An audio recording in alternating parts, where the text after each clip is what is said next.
if you're on a CE5 expedition and practicing the CE5 protocols, once you make contact with an alleged extraterrestrial, then what's the next step after that?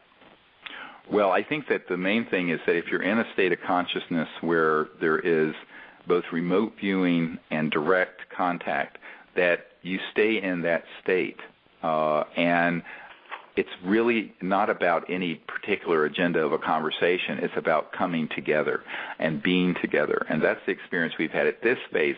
And so I think that if there's we have been on expeditions where people have physically been touched, where in Joshua Tree once 4 ETs materialized physically under some Joshua trees that the group saw that were there and then dematerialized. So the main thing is to stay peaceful and centered and convey your intent that you are an ambassador from humanity and Earth to their people, because what it's really about at this stage is building the communication and the contact and the relationship, and that can take place in many forms. I know one of the first nights we were out in Borrega Springs a couple years ago, there was a policeman and a fireman they were a married couple from New York City that and she and her husband came, and they just saw the Earth. They did this with such an innocent and pure heart. And that night, there was a craft that was transdimensionally humming outside their room, and in their bedroom was an ET that was there for, I think, a couple of hours that they both saw and were in this state, of communication and contact with, in the most beautiful state of consciousness and communication. And what will be conveyed depends on the individual. If you're there with an entire team, the intent would be for everyone on that team to have contact with ambassadors from their civilization to you, and to have that as a continuing process that goes on. And it does. People in the lucid dream state, in the meditative state, and physically around their house or in their yards will have this continue.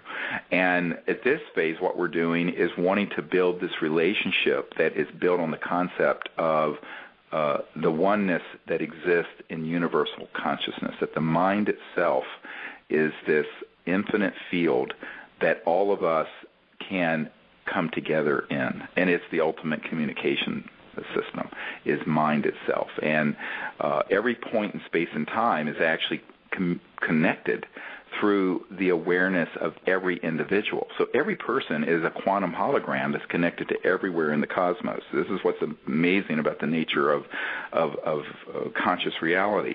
And once you begin to experience that, and the ETs, you have an experience with a craft or an individual ET, your intent is to continue that relationship that can take place in many, many forms, in many dimensions, including physically, sometimes, not always, but it can evolve that way. And how it evolves, I think, has a lot to do with the readiness and the preparation of the individual, as well as what the ETs are interested in exploring with that individual.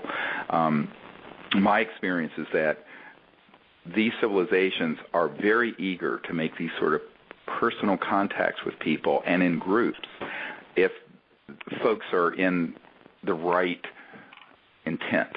And the question of intent, why you're doing this, why are you there, becomes determinative and more important than any technical restraint.